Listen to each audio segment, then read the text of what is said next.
Hi guys, flex ko lang po sa inyo. Bulaklak po. Akin pong nilinisan. Ayan po siya, malikabok na. Malikabok na po siya. Ayan po.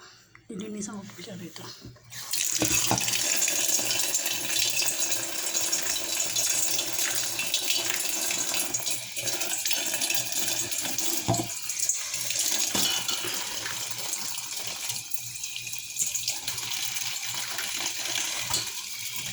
Tapos nalagyan ko po siya ng sabon. Lagyan ko po siya ng sabon.